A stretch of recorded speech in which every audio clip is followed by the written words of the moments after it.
King Virat Kohli తిరిగొచ్చేశాడు. ఈసారి మహారాజు defending champion హోదాలో అడుగుపెట్టాడు. తన లుక్, తన స్టైల్, తన స్వాగ్ ఎప్పట్లాంటి ఆరానే కనిపిస్తున్నా ఈసారి మరికొంత పదునెక్కినట్లుగా కనిపిస్తున్నాడు. వెయిట్ లాస్ అయ్యి సన్నగా కరెంట్ తీగలా మారిపోయాడు విరాట్ కోహ్లీ. చెవికి పోగు, 2 చేతుల నిండా సరికొత్తగా కనిపిస్తున్న టాటూస్, ఫిట్నెస్తో తొణికసలాడుతున్న బాడీతో 37 ఏళ్ల వయసులోనూ 25 ఏళ్ల కుర్రాడిలా కనిపిస్తున్నాడు విరాట్. ఆర్సీబీ నిర్వహించిన హోమ్ కమింగ్ ఈవెంట్లో ఉత్సాహంగా పాల్గొన్న విరాట్ ఈసారి కన్నడ ప్రేక్షకులకు ఊహించని షాక్ ఇచ్చాడు. అదేంటంటే తన ప్రోమోలో కన్నడలో మాట్లాడేశాడు కోహ్లీ.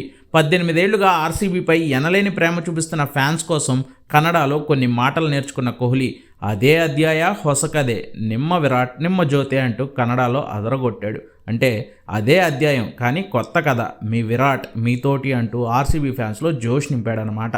అంతేకాదు ప్లేయర్స్తో ప్రాక్టీస్ సెషన్ను మొదలుపెట్టాడు. ఇన్నాళ్ళు వన్డే ఫార్మాట్కి మాత్రమే పరిమితమైన మచ్చలపులి విన్యాసాలను ఏడాది కాలం తర్వాత T20 ఫార్మాట్లోనూ మనం చూడాలి. 18 ఏళ్ల సుదీర్ఘ నిరీక్షణ తర్వాత తొలిసారి ఐపీఎల్ ట్రోఫీ గతేడాది కైవసం చేసుకున్న రజత్ పాటీదార్ సేన మరోసారి కప్పు గెలిచి వరుసగా 2 సార్లు కప్పులు సాధించిన చెన్నై, ముంబై లాంటి జట్ల సరసన నిలుస్తుందేమో. ఆచీ చికెన్ మసాలా